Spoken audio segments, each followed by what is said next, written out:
Hi, welcome back to another video.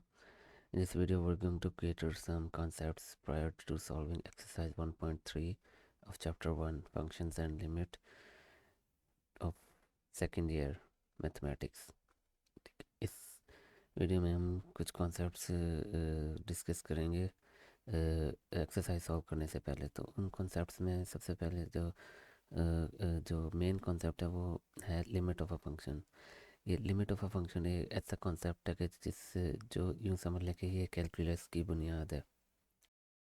तो इसमें जो फर्स्ट कॉन्सेप्ट है वो है लिमिट ऑफ अ फंक्शन में उसमें फर्स्ट जो हमने कॉन्सेप्ट समझने की ज़रूरत है वो है कि एक्स अप्रोचेस टू ज़ीरो। इस फ्रेज़ का मतलब क्या होता है, ठीक है, लिमिट में।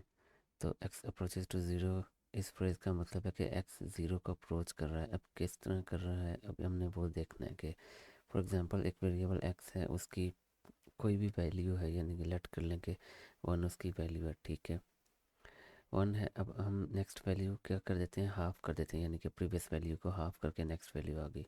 सिमिलरली इस वैल्यू को हाफ करके हमें ये वाली वैल्यू मिल जाती है, ठीक है। और इसी तरह इस वैल्यू को हाफ करने के बाद हमें 1/8 ये वैल्यू मिल गई। और सिमिलरली इस तरह जिस हम चलते जाएंगे तो हमें वैल्यू क्या मिल जाती है, 1/16 एंड सो ऑन, ठीक है। अब x की वैल्यू 1 थी तो हमने देखा कि ये हाफ होती जा रही है, ठीक है। 1 थी, उसके बाद 0.5 हुई, 1/4 है तो 0.25 हो गई, 1/8 है तो ये ठीक है 125 हो जाएगी, और 1/16 है तो ये 0.0625 हो जाएगी, ठीक है। अब आप देख रहे हैं कि ये वैल्यूज़ जैसे जैसे हम वैल्यूज़ इंक्रीज़ कर ये सीक्वेंस जो है इंक्रीज़ होता जा रहा है, उसी तरह वैल्यू ज़ीरो के करीब होती जा रही है, यानी कि कम 1 थी तो 1 से लेस हो के ये ज़ीरो के करीब जा रही है, ठीक है। अब ये जैसे जैसे सीक्वेंस चलता जाएगा, जितनी यानी कि 1 के नीचे जितना भी बड़ा नंबर आएगा वो उसका सलूशन आंसर जो होगा वो उसका क्वेश्चन जो होगा वो ज़ीरो के एक करीब होगा, ठीक है। तो इस तरह हम इसको क्या कहते हैं कि ये एक्स ज़ीरो किसको अप्रोच कर रहा है, ज़ीरो को। तो इसको लिखते किस तरह से हैं, एक्स अप्रोचेज टू ज़ीरो, ठीक है।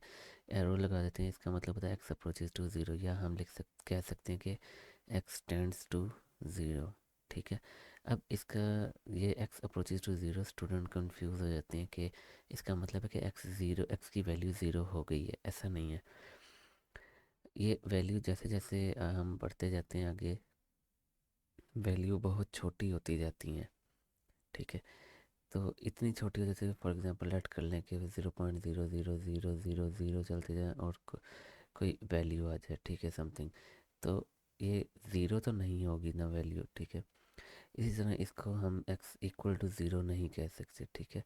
x अप्रोचेज टू ज़ीरो को हम x इक्वल टू ज़ीरो नहीं कह सकते, ठीक है।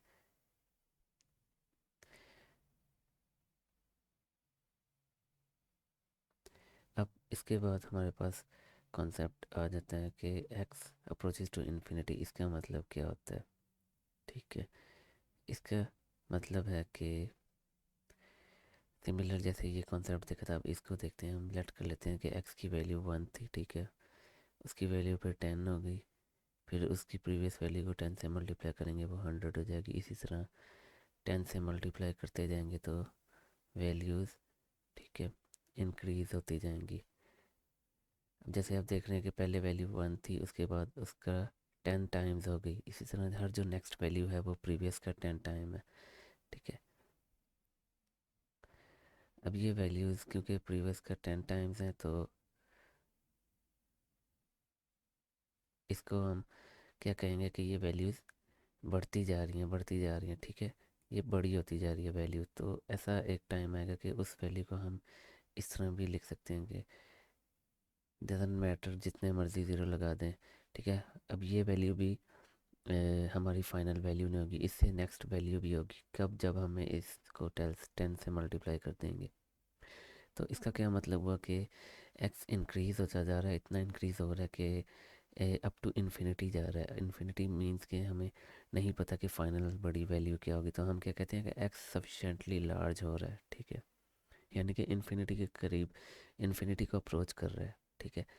तो इसको किस तरह लिखते हैं, इसको सिमिलरली ऐसे ही लिखेंगे, एक्स अप्रोचेज टू इन्फिनिटी, ठीक है।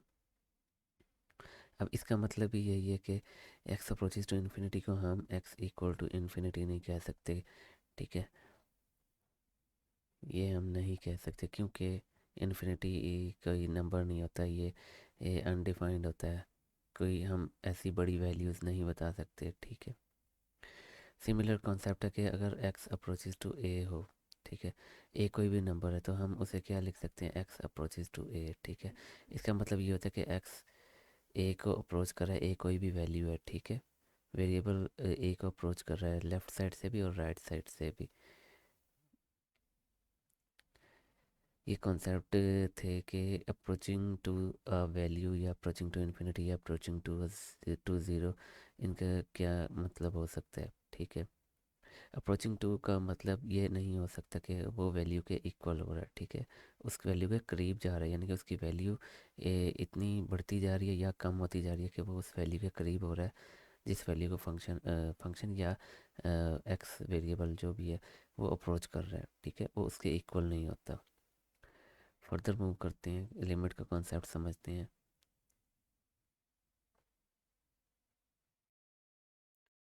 एरिया को यूज़ करते हुए हम लिमिट का कॉन्सेप्ट समझते हैं। आप यहाँ पे देख सकते हैं कि ये जो सर्कल दिया हुआ है इसमें हमने एक इंस्क्राइब्ड किया हुआ है कि एक स्क्वायर, ठीक है। स्क्वायर में इसके ये डायगोनल्स हैं, इसकी ये साइड 1 दी गई 1 और इसकी ये साइड हमने कैलकुलेट की, ये स्क्वायर रूट 2 है। तो square root 2 multiplied by square root 2 will be 2, तो 2 स्क्वायर यूनिट, ठीक है। इस स्क्वायर का क्या एरिया हो जाएगा, 2 स्क्वायर यूनिट्स, ठीक है। तो हम ये स्क्वायर यूज़ कर रहे थे इस सर्कल का एरिया कैलकुलेट करने के लिए, लेकिन जब हम स्क्वायर यूज़ करेंगे तो ये सेक्शंस जो हैं, ठीक है, इनका एरिया ये रह जाएगा, कैलकुलेट नहीं होगा, ठीक है, यानी कि ये एरिया का स्मॉलर होगा सर्कल के एक्चुअल एरिया से। अब सिमिलरली अगर हम ये एक पॉलीगॉन यूज़ कर लेते हैं, 8 साइडेड या ऑक्टागॉन कह लें, ठीक है, ऑक्टागॉन यूज़ करते हैं तो हम होता क्या है कि साइड्स बढ़ जाती हैं तो ये सेक्शंस और एरिया, ये जो एरिया रह जाएगा यानी कि कैलकुलेट होने से ये सेक्शंस और छोटे हो जाते हैं। तो हम ये कह सकते हैं कि ये एरिया अब स्क्वायर के एरिया से लार्जर एरिया होगा, ठीक है, यानी कि ये close to the area of the actual circle, ठीक है, सर्कल के एक्चुअल एरिया के क्लोज होगा, करीब होगा, ठीक है। अब यहाँ पे आप देख सकते हैं कि ये 16 साइडेड यानी कि उसकी 16 साइड्स बना दी गई हैं पॉलीगॉन की। तो 16 साइड्स बनाने से क्या हुआ, ये आप छोटे छोटे सेक्शंस दे सकते हैं, एरिया जो कैलकुलेट नहीं होगा वो तकरीबन ना होने के बराबर है। तो अब ना होने के बराबर मतलब यानी कि ये 16 साइडेड पॉलीगॉन का एरिया हम कैलकुलेट करेंगे तो ये एक्चुअल जो एरिया है सर्कल का उसके और ज़्यादा करीब हो गया है, ठीक है। तो जैसे जैसे वैल्यू इंक्रीज़ होती जा रही है, ठीक है, हम जैसे जैसे साइड्स बढ़ाते जा रहे हैं, एरिया क्या होता जा रहा है पॉलीगॉन का सर्कल के एरिया के करीब होता जा रहा है। तो एक टाइम ऐसा आएगा कि ये एरिया इतना क्लोज होगा कि यानी कि कुछ पॉइंट्स का ही फ़र्क होगा, ठीक है, जैसे जैसे हम साइड्स बढ़ाते जा रहे हैं, ठीक है। तो अब ये थी एरिया के ज़रिए से हम किस तरह लिमिट का कॉन्सेप्ट समझ सकते हैं। अब न्यूमेरिकल अप्रोच में एक्चुअली होता है क्या, अब ये फंक्शन दिया हुआ है एक्स क्यूब, ठीक है, इसमें x की वैल्यू हम लिमिट फाइंड करते हैं एट 2 पे, 2 पे लिमिट फाइंड करनी है। तो हम क्या करते हैं, डिफरेंट वैल्यूज सब्सटीट्यूट करते हैं। 1 सब्सटीट्यूट करने से ये आता है, ठीक है, 1.5 1.8 वैल्यू बढ़ाते जाते हैं। 1.9 है, 1.9 से हम 1.99 कर देते हैं, ये और ज़ीरो के करीब हो जाती है वैल्यू। अब 1.999 कर देंगे और इसी तरह 1.9999 ये और ज़ीरो के करीब होती, सॉरी ज़ीरो नहीं, ये 2 के करीब होती जा रही है, ठीक है। ये वैल्यू और ज़्यादा 2 के करीब होती जा रही है, जितने 9 पॉइंट में इंक्रीज़ होते जाएंगे ये और 2 के करीब होती जाएगी, ठीक है। तो आप देख सकते हैं जैसे जैसे वैल्यू x की 2 के करीब हो रही है वैसे वैसे फंक्शन का जो फंक्शन वैल्यू है वो 8 के करीब होती जा रही है, देखें ये 7.8 था, 7.988 हो गया, 7.998 और 7.9999 कुछ हो जाएगा। जैसे अगर हम ये वैल्यू इंक्रीज़ करते जाएंगे तो ये 8 को अप्रोच कर रही है। हम ये कह सकते हैं फंक्शन किसको अप्रोच कर रहा है, 8 को। अब राइट साइड से देख सकते हैं कि 3 से हम स्टार्ट हुए थे, 3 से लेस करते आते हैं वैल्यू 2.5, 2.2, 2.1, ठीक है, 2.001, 2.00001। इसी तरह और भी हम ले सकते हैं वैल्यूज 2.0000001, ठीक है। जितना हम राइट साइड से टू के करीब होते जा रहे हैं, ठीक है, उतना ही 27 वैल्यू थी अगर 3 पर, तो उतना ही जैसे जैसे function right side right side पे एक्स की वैल्यूज अप्रोच करती हैं 2 को, वैसे ही फंक्शन की वैल्यू आप देख सकते हैं किसको अप्रोच कर रही है, 8 को अप्रोच कर रही है, ठीक है। तो इसे कहते हैं कि लेफ्ट हैंड साइड से भी उस वैल्यू को जो वेरिएबल अप्रोच कर रहा है, और राइट हैंड साइड से भी जो अप्रोच कर रहा है, वो अगर सेम वैल्यू को अप्रोच करता है तो हम फंक्शन उस सेम वैल्यू को अप्रोच करता है कब, जब इंडिपेंडेंट वेरिएबल यानी कि एक्स जो है वो किसी एक वैल्यू को अप्रोच करेगा लेफ़्ट और राइट साइड से, ठीक है। तो इसे हम कैसे लिख सकते हैं, हम कहते हैं कि हम इसको यूँ लिख सकते हैं कि एफ ऑफ एक्स किसको अप्रोच कर रहा है, 8 को अप्रोच कर रहा है वैन, ठीक है, जब एक्स किसको अप्रोच कर रहा है, 2 को, ठीक है।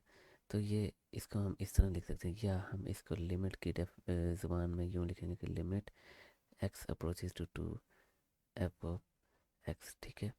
एफ ऑफ एक्स फंक्शन की ये जो फंक्शन है क्यूब फंक्शन, ठीक है, इसकी लिमिट 2, जब एक्स अप्रोच करता है 2 को तो क्या है, इसकी लिमिट है 8, यानी कि जब एक्स 2 को अप्रोच करेगा तो फंक्शन किसको अप्रोच करेगा, 8 को अप्रोच करेगा। Further limit of a function, अब देख लें कि लिमिट ऑफ अ फंक्शन क्या होता है। हमने पीछे जैसे लिखा था, तो लिमिट ऑफ अ फंक्शन को हम इस तरह डिनोट करते हैं कि अगर एक्स अप्रोच करे किसी भी वैल्यू ए को, ठीक है, तो एफ ऑफ एक्स किसको अप्रोच करेगा, कोई वैल्यू एल को अप्रोच करेगा, ठीक है। तो इस तरह ये नोटेशन है लिमिट को लिखने की, ठीक है। इसे हम क्या पढ़ते हैं, as X approaches to A F of X approaches to L, या as X tends to A the function tends to L. L कोई भी वैल्यू हो सकती है जिसको अप्रोच करेगा फंक्शन एक्स अगर ए को अप्रोच करता है, ठीक है। इसके बाद लिमिट्स के हमारे पास थ्योरम्स आ जाते हैं। पहला थ्योरम है, थ्योरम कह लें या प्रॉपर्टीज़ कह लेंगे। पहला थ्योरम या प्रॉपर्टी क्या है, वो प्रॉपर्टी कहती है कि लिमिट, ठीक है, एक्स अप्रोचेज टू ए, अगर लिमिट एक्स अप्रोचेज टू ए इस तरह से कि दो फंक्शन जो हैं वो ऐड हो रहे हैं, ठीक है। ये जो स्टेटमेंट लिखी है वो कह रहे हैं कि limit of the sum of the two function, कहते हैं दो फंक्शंस को ऐड करें उसके बाद उन पर लिमिट अप्लाई करें। तो आंसर सेम होगा कब, जब हम सेपरेटली लिमिट ले लें इन फंक्शंस की, ठीक है। सेपरेटली लिमिट यानी कि हमने एक्स अप्रोच कर रहा है ए को एफ ऑफ एक्स में भी, और एक्स अप्रोच कर रहा है जी को, और बाद में उनको ऐड कर लें तो उसका सोल्यूशन सेम होगा। सिमिलरली इसी तरह डिफरेंस में भी ये दूसरा थ्योरम है, ये दूसरी प्रॉपर्टी कह लें। इसमें क्या है, इसमें वो कह रहा है कि अगर दो फंक्शंस सब्ट्रैक्ट हो रहे हैं, ठीक है, और उसके बाद उनकी लिमिट ली जाए तो आंसर सेम आएगा अगर हम उनकी सेपरेटली लिमिट ले लें और बाद में उनको, ठीक है, सब्ट्रैक्ट कर दें। Separately limit x approaches to a g of x, ठीक है। वो कहते हैं कि सेपरेटली अगर लिमिट लेके और बाद में सब्ट्रैक्ट कर दें तब भी आंसर या सोल्यूशन सेम ही होगा। थर्ड प्रॉपर्टी या थर्ड थ्योरम देखते हैं हम। थर्ड थ्योरम क्या कह रहा है, थर्ड थ्योरम कह रहा है कि अगर के कोई भी रियल नंबर है, ठीक है, तो लिमिट अगर हम अप्लाई करें x approaches to a function पर इस तरह से कि वो जो के है रियल नंबर फंक्शन से मल्टीप्लाई हो रहा है, ठीक है, तो ये यानी कि उसको जो रियल नंबर है वो फंक्शन को मल्टीप्लाई करने के बाद लिमिट अप्लाई कर रहे हैं, या लिमिट अप्लाई करते हैं उस फंक्शन पे, ठीक है, पहले लिमिट अप्लाई करते हैं फिर उसको के से मल्टीप्लाई करते हैं, तो दोनों सूरतों में आंसर हमारा सेम होगा। यस, रिज़ल्ट कहीं के सेम होता है, ठीक है। तो यहाँ से ये भी हम समझ सकते हैं कि अगर कोई कांस्टेंट फंक्शन से मल्टीप्लाई हो रहा है तो लिमिट उसको इग्नोर कर देती है और सिर्फ फंक्शन पे अप्लाई होती है, ठीक है। कांस्टेंट पे अप्लाई नहीं होती लिमिट, ठीक है। फोर्थ प्रॉपर्टी या थ्योरम क्या कह रहा है कि फोर्थ प्रॉपर्टी या थ्योरम ये कह रहा है कि अगर x अप्रोचेज टू a इस तरह से कि कोई से दो फंक्शन, ठीक है, आपस में मल्टीप्लाई हो रहे हैं, ठीक है, यानी कि वो दो फंक्शन को मल्टीप्लाई करें उसके बाद उनकी लिमिट लें तो रिज़ल्ट सेम होगा अगर हम लिमिट सेपरेटली अप्लाई कर दें एफ ऑफ एक्स पर और सेपरेटली लिमिट अप्लाई कर दें किस पर, जी ऑफ एक्स पर, ठीक है, और बाद में उनका प्रोडक्ट ले लें। पहले सेपरेटली लिमिट अप्लाई करके बाद में प्रोडक्ट ले लें तो इस सूरत में भी रिज़ल्ट सेम होगा। तो यहाँ से हम ये समझ सकते हैं कि अगर दो फंक्शन मल्टीप्लाई हो रहे हैं तो हम सेपरेटली लिमिट अप्लाई कर सकते हैं उन पर।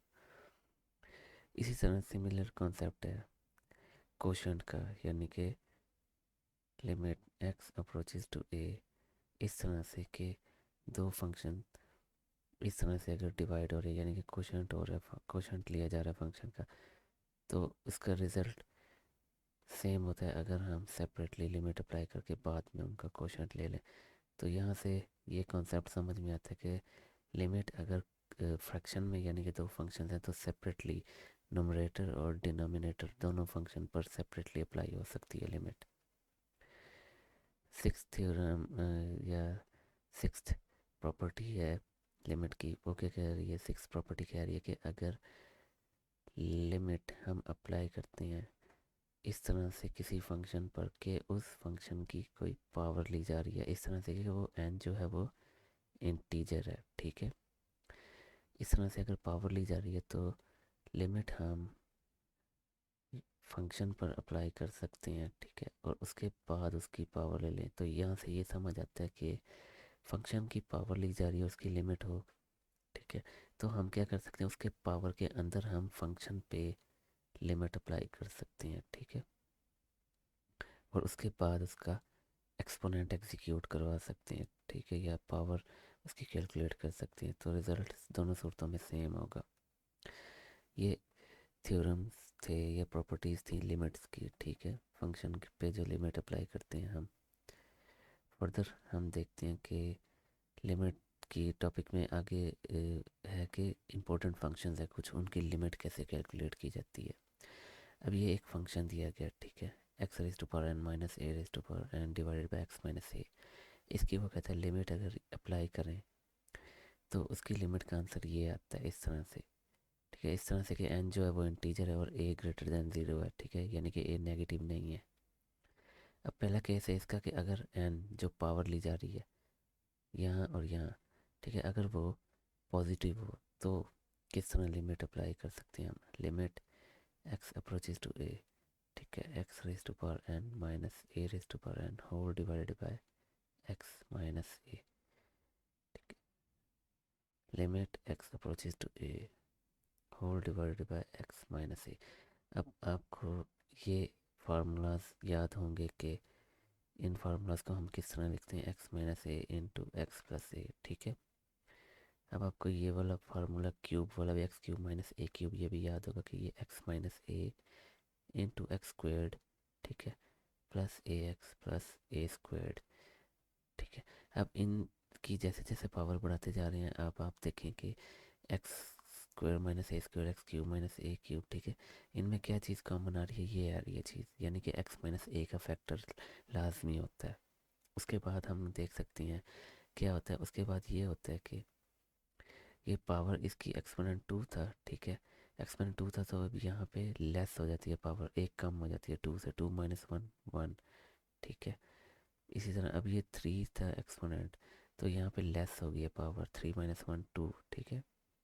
और एक और बात यहाँ पे समझ लें कि जितनी पावर थी ना टू, तो दूसरा जो फैक्टर आ रहा है उसमें उतनी टर्म्स होती हैं, दो टर्म्स हैं, ठीक है। अब ये क्यूब थी पावर तो दूसरा जो फैक्टर आ रहा है उसमें तीन टर्म्स आ रही हैं। तो ये एक पैटर्न है, या यूँ समझ लें कि अगर हम बाइनोमियल एक्सपेंशन से, जो कि फर्स्ट ईयर में आपने स्टडी किया है होगा, ठीक है, बाइनोमियल एक्सपेंशन से ओपन करते हैं तो ये एक पैटर्न बनता है। तो उसी पैटर्न से हम ये देख सकते हैं कि ये x raise to power N minus A raise to power n ये इसी के सिमिलर हो रहा है, लेकिन क्या है, जनरल पावर है उसकी। तो x raise to power n को हम क्या लिख सकते हैं, एक्स माइनस ए।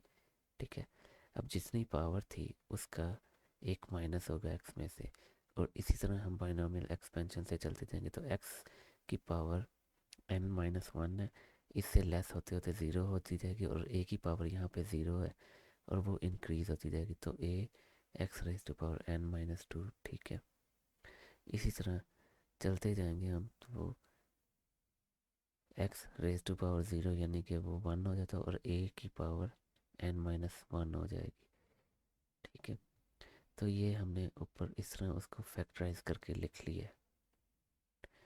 अब ये एक्स माइनस ए से कैंसिल आउट हो जाएगा। ठीक है, एक्स माइनस ए लिमिट किस पर अप्लाई हो रही है, n minus one plus a x x raise to power N minus two. ठीक है, plus so on a raise to power N minus one. Limit apply कर देते हैं। ठीक है, जो एक्स जिसको अप्रोच कर रहा था वो वैल्यू सब्सटीट्यूट कर देते हैं एक्स की जगह पे, तो हमारे पास ये टर्म्स बन जाती हैं।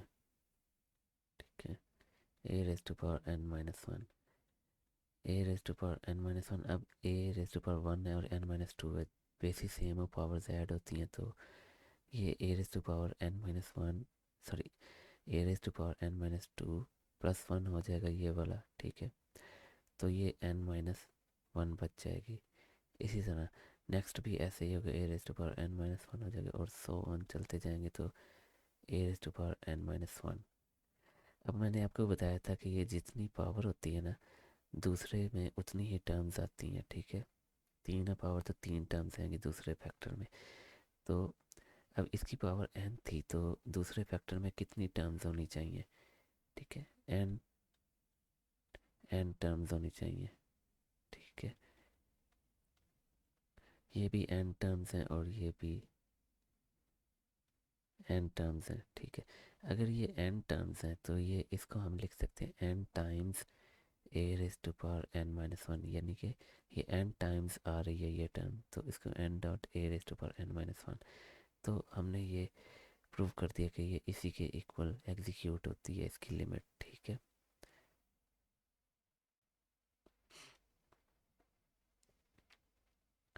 फर्दर इसका केस है। ठीक है, इसका केस क्या कहता है कि अगर एन जो है वो नेगेटिव हो जाए तो फिर हम लिमिट कैसे कैलकुलेट करेंगे। ठीक है, limit x approaches to a x raise to power n a raise to power N divided by x minus a. ठीक है, अब वो एक्स एन को कहते हैं नेगेटिव है, तो लेट कर लेते हैं कि एन नेगेटिव एम के इक्वल है, तो नेगेटिव एम सब्सटीट्यूट कर देते हैं जहाँ पे एन था। ठीक है, negative m whole divided by x minus m. ठीक है, ये लिमिट अप्लाई हो रही है एक्स अप्रोचेस टू ए। ठीक है,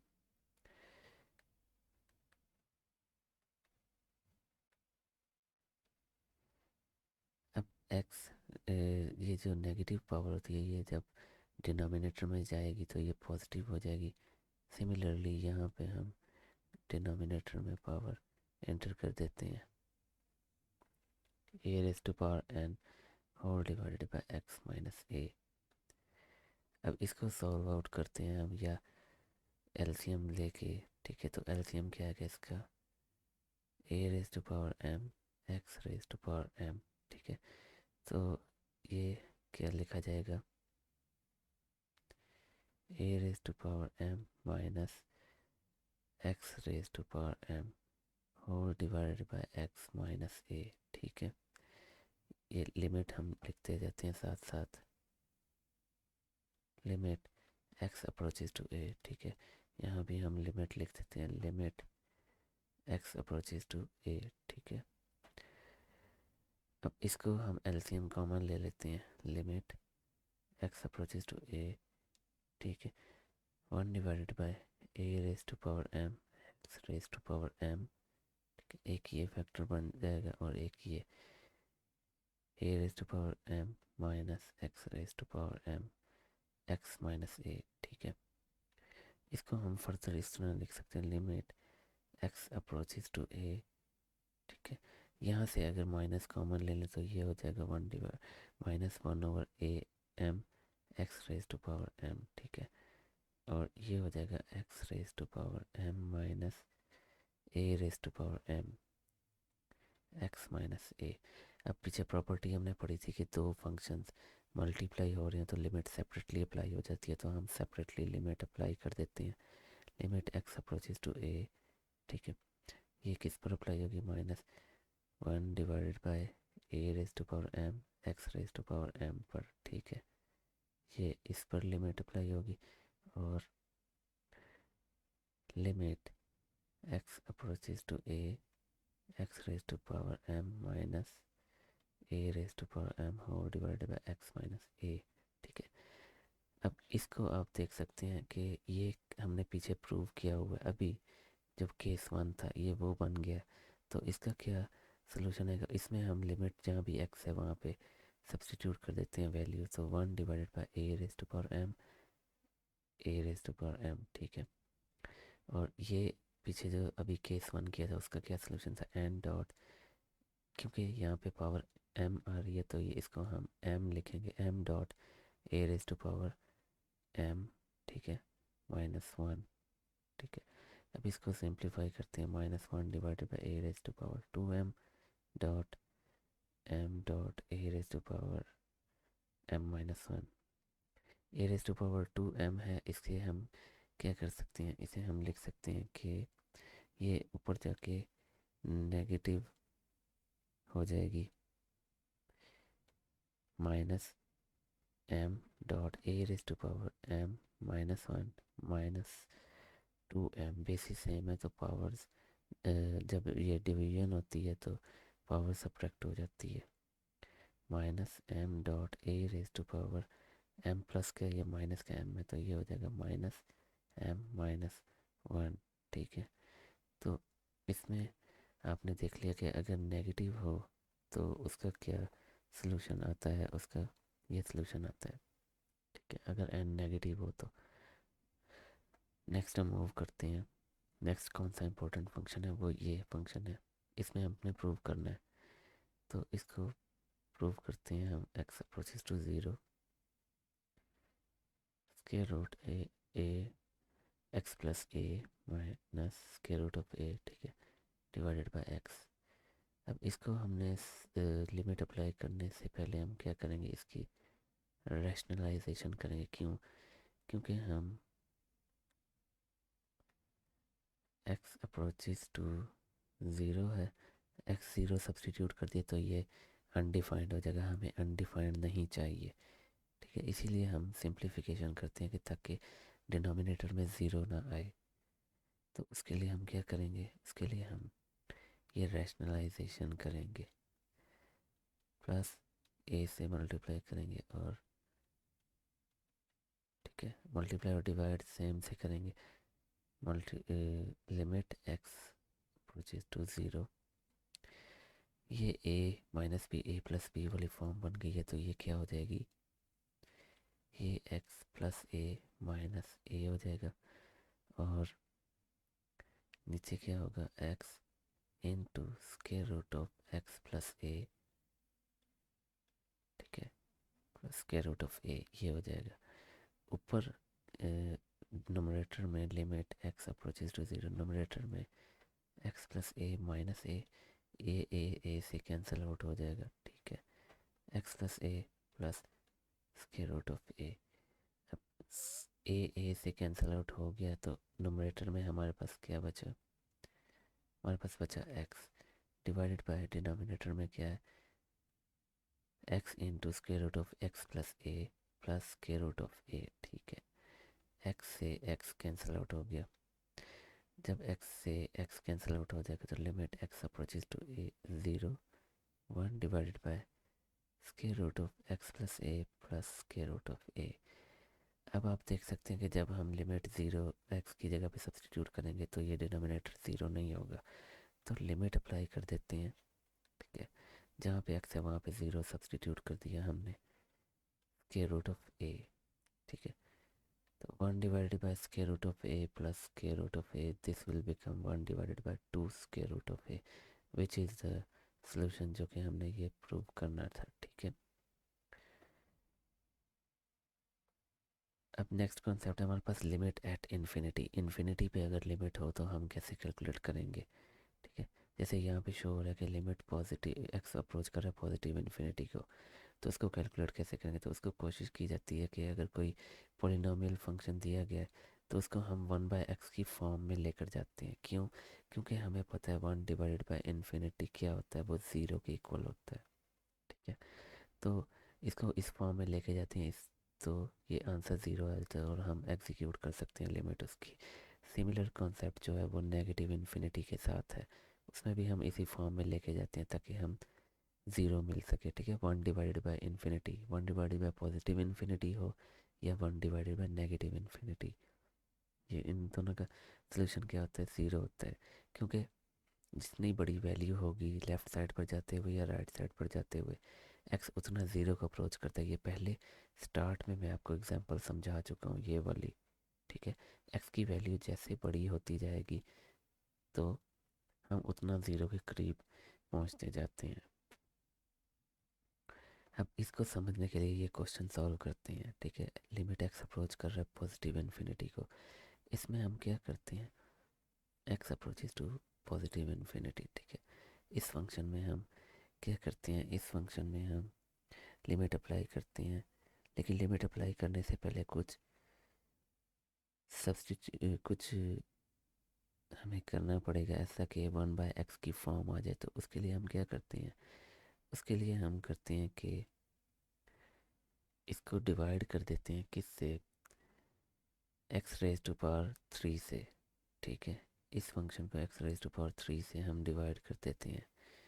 एक्स रेज टू पावर 3 से डिवाइड करके देखते हैं तो क्या सलूशन आता है, ठीक है। जब एक्स रेज टू पावर 3 को नोमिनेटर में भी डिवाइड करेंगे और डिनोमिनेटर में भी, नोमिनेटर में डिवाइड करेंगे एक्स रेज टू पावर 3 से तो यहाँ पे एक्स बच जाएगा, ठीक है, -10, ठीक है, divided by x plus 1 divided by x cube, ठीक है। इसी तरह जब डिनोमिनेटर में डिवाइड करेंगे 3 plus 10 divided by x plus 50 divided by x cube, ठीक है। अब ये हम 1/x की फॉर्म में आ गए हैं, ठीक है। तो limit x approaches to positive infinity, ठीक है। इसी तरह हम इसको लिख देंगे -10 divided by x plus 1 divided by x cube,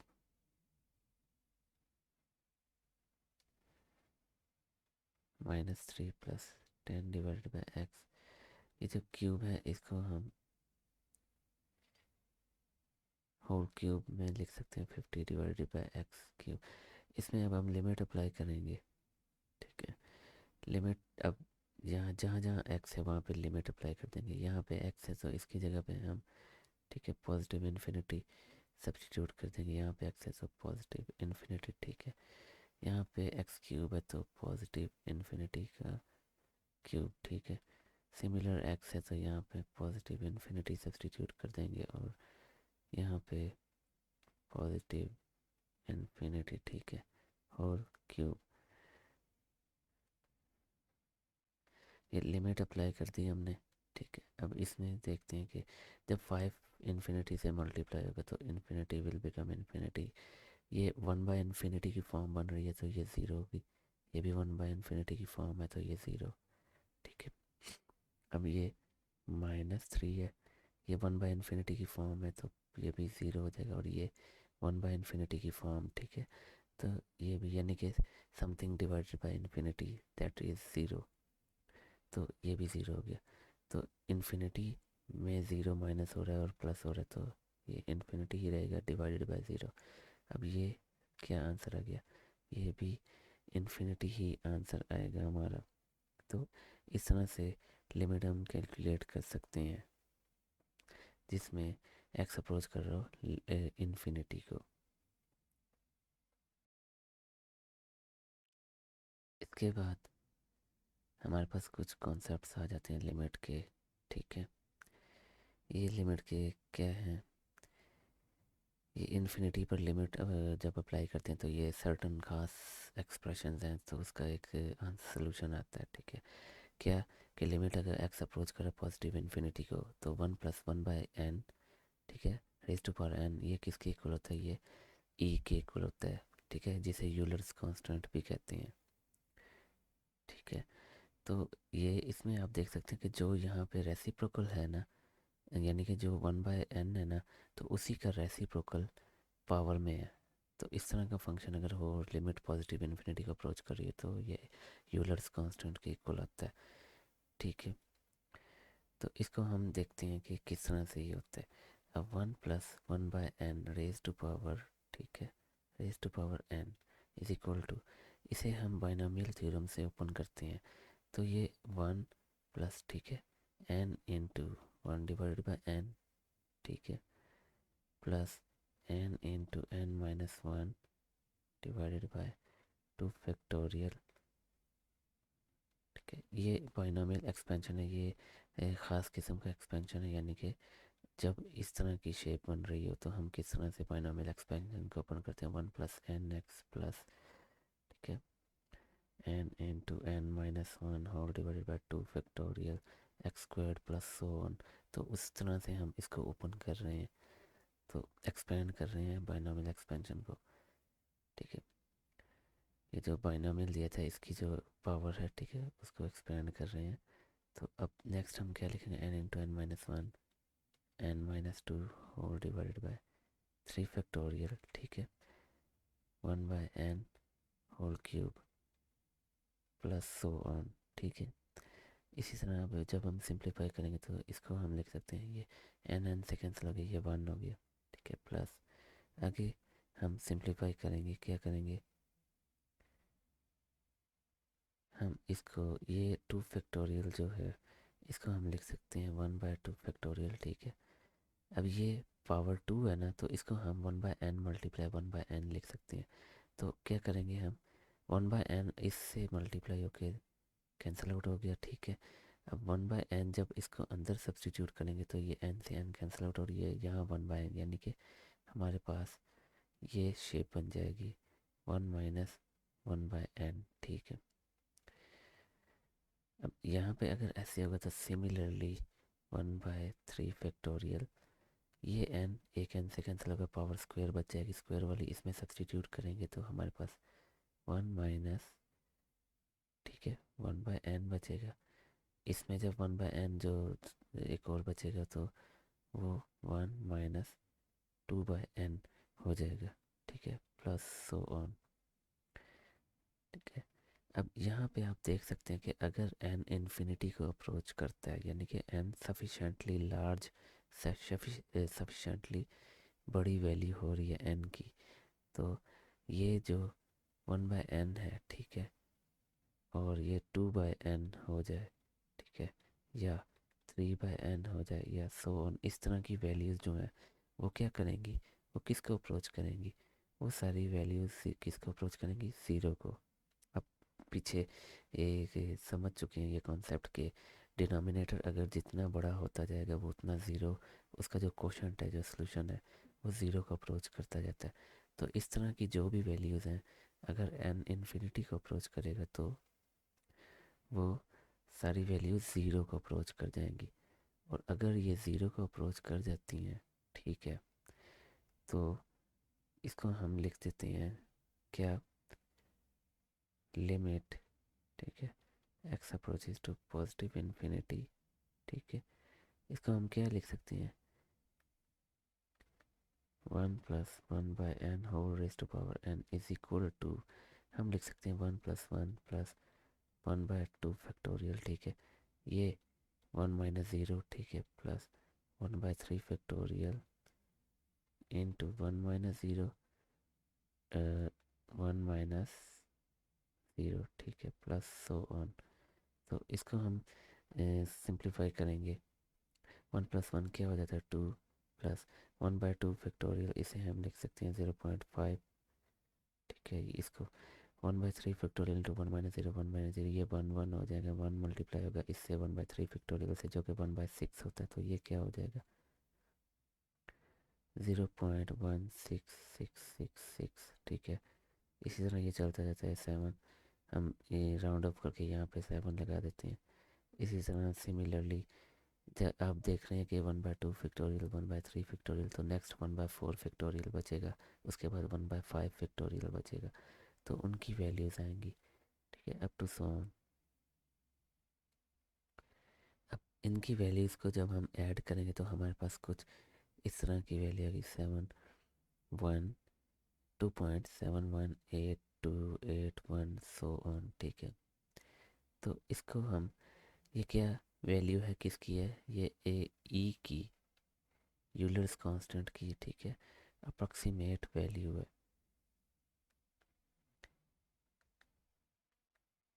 Euler's constant की अप्रॉक्सीमेट वैल्यू 2.7182881, ठीक है, ये यूलर्स कांस्टेंट की अप्रॉक्सीमेट वैल्यू है। तो यहाँ से हमने क्या साबित कर दिया, हमने ये साबित कर दिया कि limit x approaches to positive infinity 1+1/n⁴n, ये किसको अप्रोच करती है, ये ई को अप्रोच करती है, ये लिमिट क्या है, ई है, ठीक है।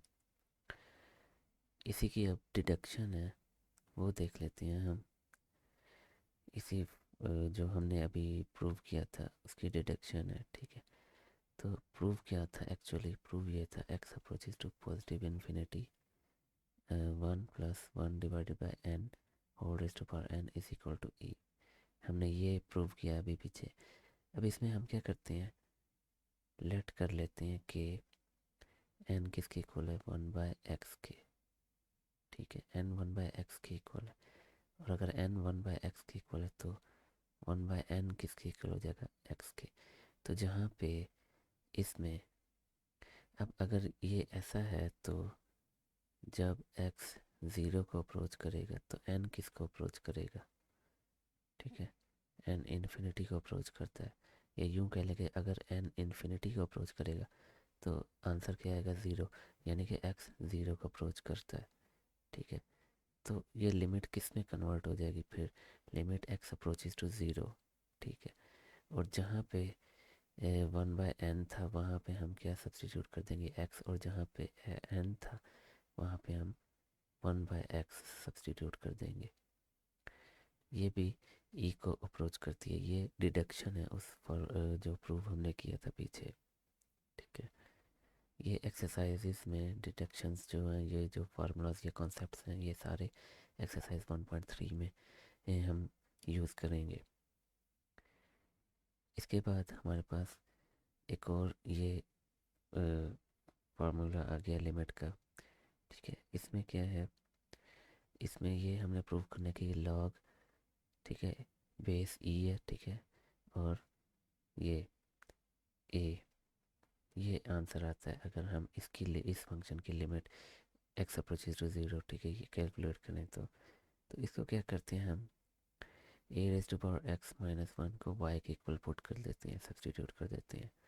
तो अगर ये y के इक्वल है तो a⁻x किसके इक्वल हो जाएगी, y+1 के, ठीक है। या हम इसको a⁻x इक्वल टू 1+y लिख सकते हैं, ठीक है। अब आपको पता है कि जब कोई नंबर पावर ली जा रही है तो जब लॉग में कन्वर्ट करते हैं किसी भी इक्वेशन को तो वो क्या होता है, लॉग विद दैट बेस, जो इस तरफ बेस थी वो लॉग की बेस बन जाती है और इसका लॉगरिथम लिया जाता है, ठीक है। तो x किसके इक्वल हो गया, x इसके इक्वल हो जाता है, ठीक है। अगर x के इसके इक्वल है तो इसको अगर हम 1 कह दें तो 1 को देखते हुए हम क्या कह सकते हैं कि अगर x 0 को अप्रोच करेगा, ठीक है, मिसाल के तौर पर a⁻0, ये 1 होता है, 1 - 1 0। तो अगर x 0 को अप्रोच करता है तो y किसको अप्रोच करेगा, वो भी 0 को अप्रोच करेगा, ठीक है। तो limit x approaches to 0 a⁻x−1 divided by x, इसको हमने क्या शक्ल दे दी, लिमिट। अब y में कन्वर्ट कर दिया तो लिमिट भी उसमें कन्वर्ट करनी होती है, देखनी होती है हमें, ठीक है। ये y की इक्वल आ गया और नीचे जो x था वो किसके इक्वल आ गया, लॉग, ठीक है, विद बेस a 1+, वाई, ठीक है। इसमें limit y approaches to zero, इसको हम लिख सकते हैं क्या, इसको हम लिख सकते हैं 1/, अब जो ये वाला y है इसको हम इस तरह से लिख सकते हैं 1/y, ठीक है। जो ऊपर y था उसको जब नीचे ले आएंगे तो वो फ्रैक्शन में लिखा जाएगा log a, ठीक है, 1+y। लॉग की प्रॉपर्टी है, अब क्या प्रॉपर्टी है लॉग की, लॉग की ये प्रॉपर्टी है कि कोई भी चीज़ मल्टीप्लाई हो रही है तो वो उसकी एक्सपोनेंट में चली जाती है, या अगर एक्सपोनेंट में है तो वो कोफिशिएंट बन जाती है, यानी कि मल्टीप्लाई होती है आपके साथ। तो हम क्या करते हैं, वही प्रॉपर्टी यूज़ करते हैं लॉग, ठीक है, base a 1+y whole raise to power 1/y, ठीक है, एक्सपोनेंट में चली गई।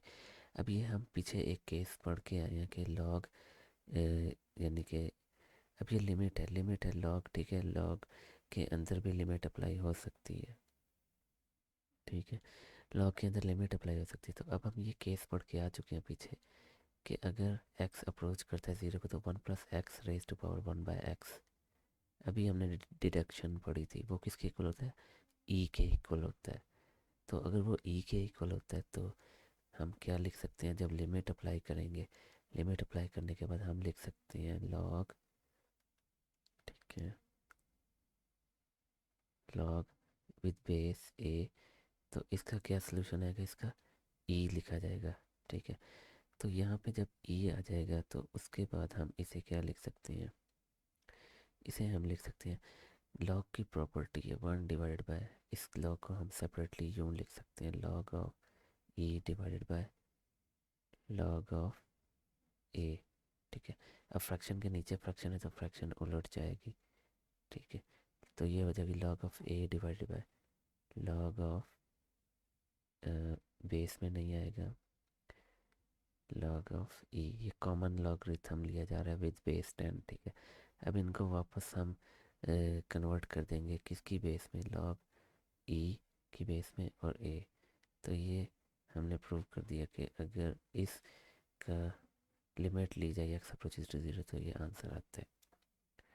अब इसी की डिडक्शन है कि अगर ए क्या हो जाए, ई हो जाए, अगर ए ई हो जाए तो उसका आंसर क्या आता है, लॉग ई बेस में भी है और ये इधर भी आर्गूमेंट में भी ई है, तो ये 1 के इक्वल होता है, ये अंडरस्टूड बात है, ठीक है।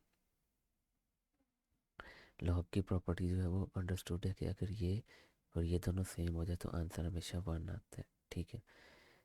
तो इसकी ये डिडक्शन थी।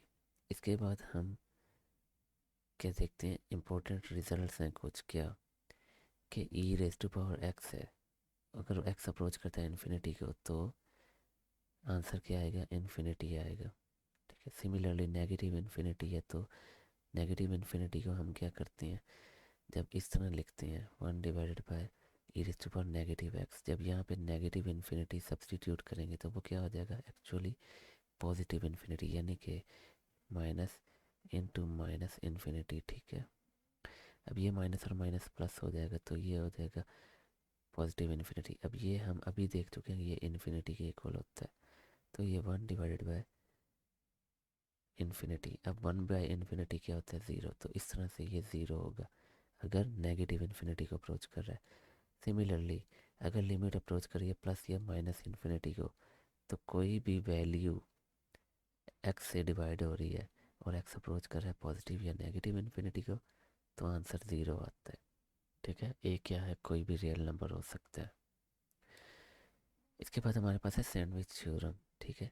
सैंडविच थ्योरम में क्या होता है, वो कहते हैं कि अगर एफ जी और एच फंक्शंस हैं इस तरह से कि एफ ऑफ एक्स, ठीक है, में जो वैल्यू आएगी एक्स की अगर सब्सटीट्यूट करें, वही वैल्यू अगर जी में सब्सटीट्यूट करें तो वो लेस होगी जी से और जी की वैल्यू लेस होगी एच से, ठीक है। कोई भी नंबर है जो एक्स में हम सब्सटीट्यूट कर सकते हैं, ठीक है। तो वो कहता है कि कोई भी ओपन इंटरवल में अगर एक्स की जो भी वैल्यूज़ हैं, ठीक है, वो सब्सटीट्यूट करें और इस तरह से ये इनइक्वालिटी ट्रू हो और उसमें इंटरवल में एक वैल्यू सी हो, ठीक है। सी के अलावा जो भी वैल्यूज़ हैं, ठीक है, जो भी फंक्शन में एक्स की वैल्यू सब्सटीट्यूट करेंगे सी के अलावा, तो ये इनइक्वालिटी होल्ड करती है। और अगर ये इनइक्वालिटी होल्ड करती है तो हम क्या कह सकते हैं, हम कह सकते हैं कि ठीक है, अगर लिमिट अप्रोच करती है, एक्स अप्रोच करता है सी को, एफ ऑफ एक्स, हम कहते हैं कि ये एल इसकी वैल्यू आती है कोई, और वही वैल्यू एक्स को अप्रोच करती है, एक्स अप्रोच करता है सी को, ठीक है, किस फंक्शन में, जी ऑफ एक्स में, और इसकी वैल्यू भी एल आती है। यानी कि इन दो, इस फंक्शन की और इस फंक्शन की वैल्यू दोनों सेम आ रही है।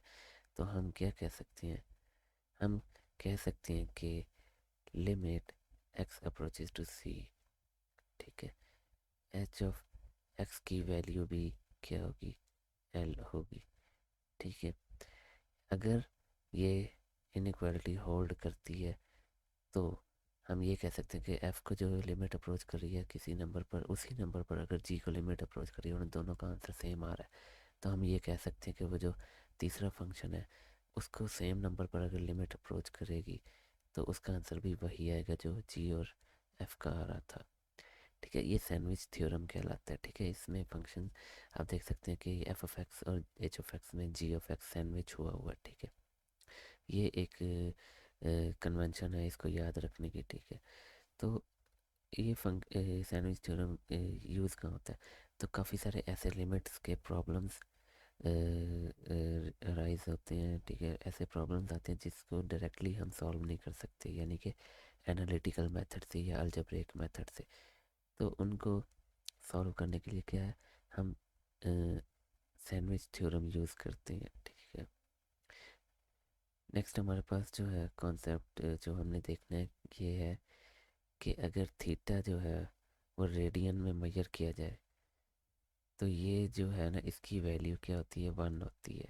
ये क्या है, limit theta approaches to 0 sine theta divided by theta, ठीक है।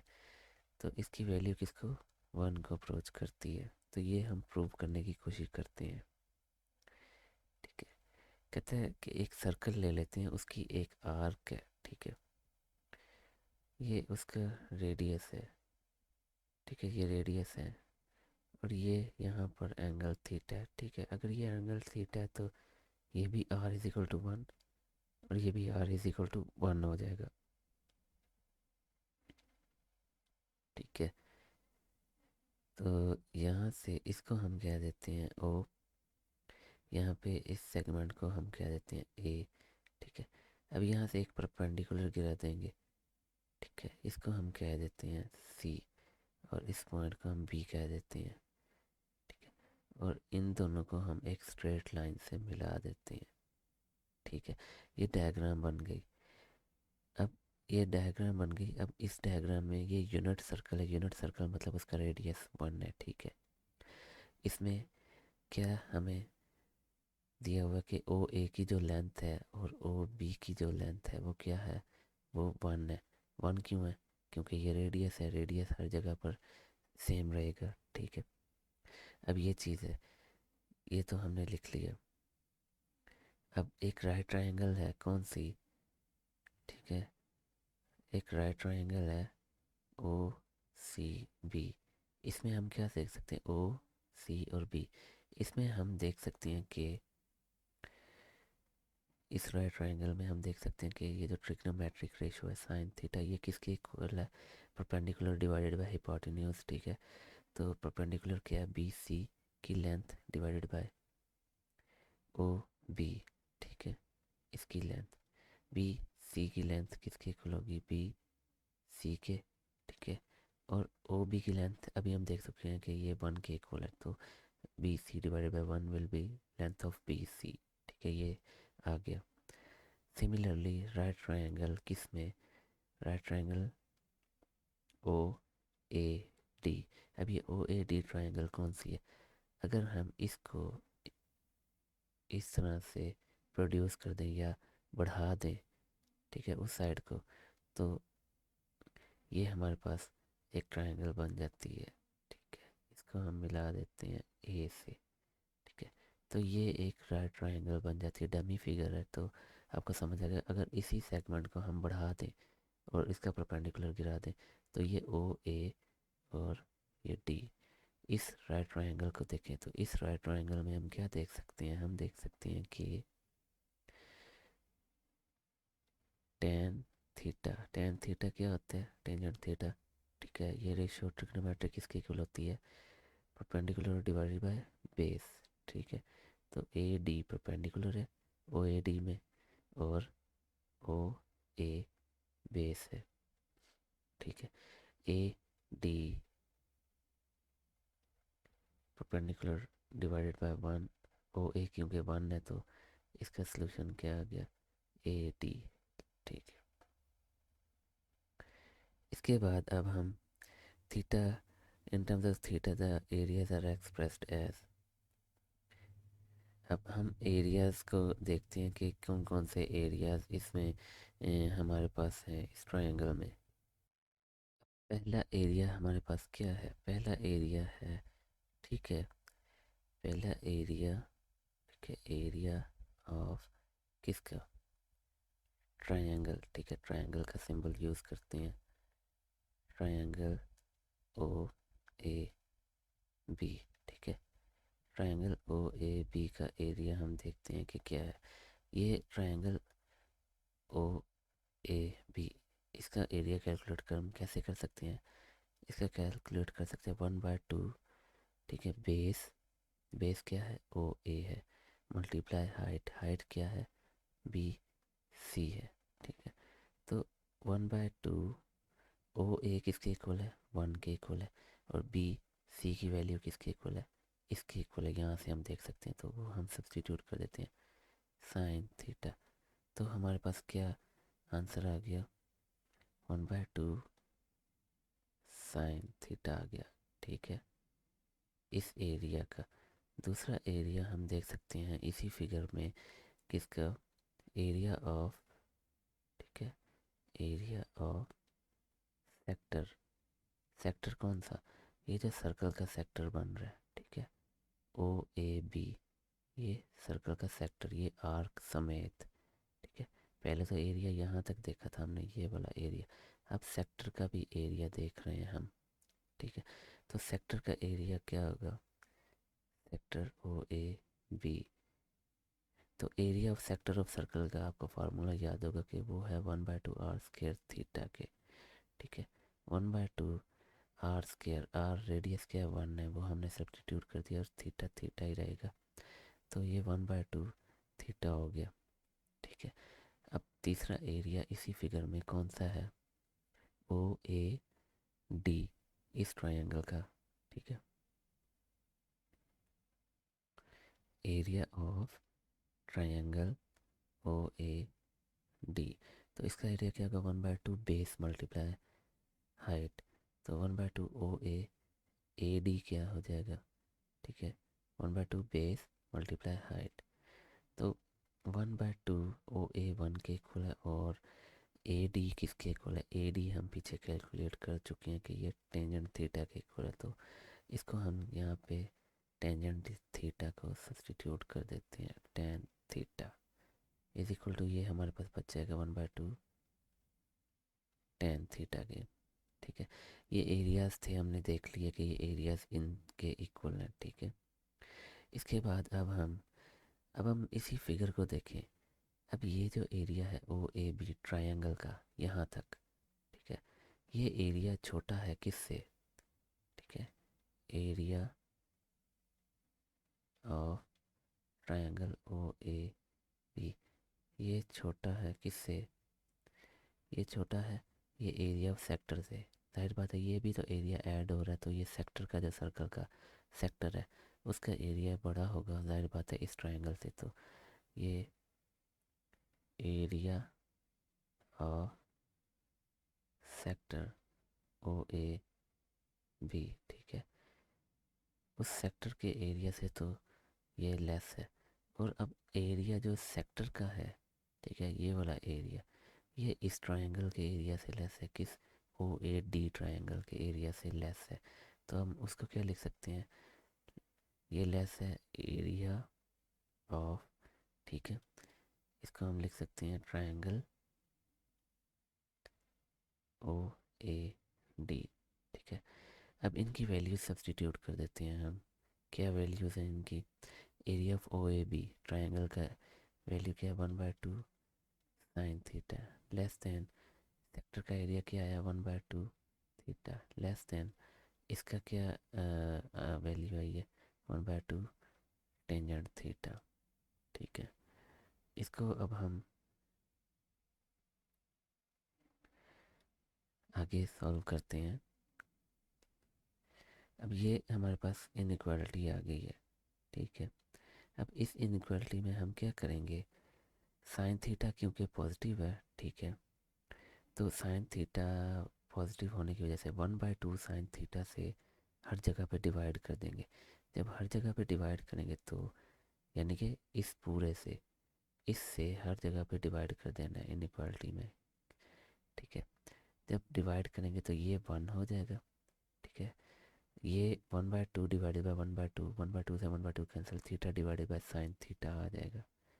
ठीक है, theta divided by sine theta less than 1/2 से 1/2 कैंसिल होगा और tan theta divided by sine theta, ये किसके इक्वल होगा?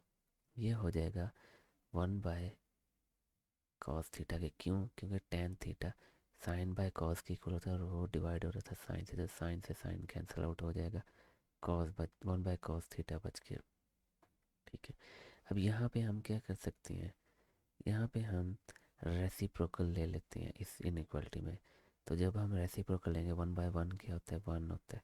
रेसिप्रोकल लेने से साइन चेंज हो जाते हैं इनइक्वालिटी के। ये हो जाएगा साइन थीटा बाय थीटा और ये हो जाएगा कॉस थीटा। ठीक है,